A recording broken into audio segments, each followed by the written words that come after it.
गरीब का चमत्कार। हेलो फ्रेंड्स, आज हम लेके आए हैं आपके लिए एक बहुत ही दर्दनाक कहानी जिसका नाम है गरीब का चमत्कार। तो चलिए फ्रेंड्स, आइए शुरू करते हैं अपनी ये बहुत ही अच्छी और दर्दनाक कहानी। छोटी मनु ने गुल्लक से सब सिक्के निकाल लिए और उनको बटोर कर जेब में रख लिया। घर से निकल पड़ी। पास में ही केमिस्ट की दुकान थी। उसके जीने वह धीरे धीरे चढ़ गई। वो काउंटर के सामने जाकर खड़ी हो गई और बोलने लगी, पर छोटी सी मनु पर किसी का भी ध्यान नहीं गया और ना ही उसकी आवाज़ किसी को भी सुनाई दे रही थी। सब अपने अपने कामों में व्यस्त थे। दुकान मालिक का कोई दोस्त बाहर देश से आया था, वो भी उससे बातें करने में व्यस्त था। तभी उसने अपनी जेब से एक सिक्का निकालकर काउंटर पर फेंक दिया। सिक्के की आवाज़ से सबका ध्यान उसकी ओर गया। उसकी तरकीब काम आ गई। दुकानदार उसकी और प्यार से पूछने लगा, बेटा तुम्हें क्या चाहिए? उसने अपनी जेब से सब सिक्के निकालकर अपनी छोटी सी हथेली पर रख दिया और बोली, चमत्कार चाहिए। दुकानदार पहले तो समझ नहीं पाया, तो उसने फिर से पूछा।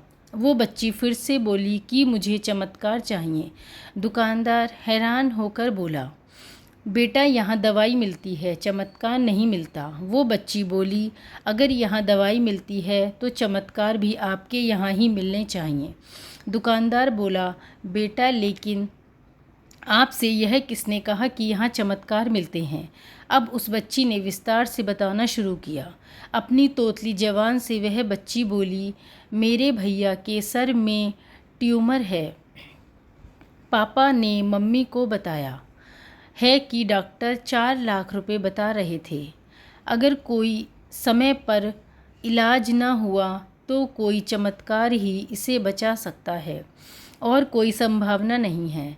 वो रोते हुए माँ से कह रहे थे, अपने पास कुछ बेचने को भी नहीं है, ना कोई ज़मीन जायदाद ना ही गहने, सब इलाज में पहले ही खर्च हो गए हैं। दवा के पैसे बड़ी मुश्किल से जुटा पा रहा हूँ। वो मालिक का दोस्त उसके पास आकर बैठ गया और प्यार से पूछने लगा, अच्छा कितने पैसे लाई हो तुम चमत्कार खरीदने को? उसने अपनी मुट्ठी से सब सिक्के निकालकर उसके हाथों में रख दिए। जब उसने वो रुपए गिने तो 21 रुपये 50 पैसे थे।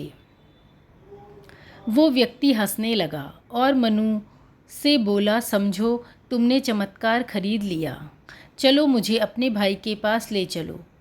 वो व्यक्ति जो उस केमिस्ट का दोस्त था, अपनी छुट्टी बिताने भारत आया था और न्यूयॉर्क का एक प्रसिद्ध न्यूरो सर्जन था। उसने उस बच्चे का इलाज 21 रुपये 50 पैसे में ही किया और वो बच्चा सही भी हो गया। आखिर प्रभु ने मनु को चमत्कार बेच ही दिया।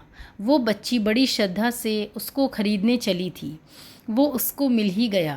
प्रभु सबके पालनहार हैं।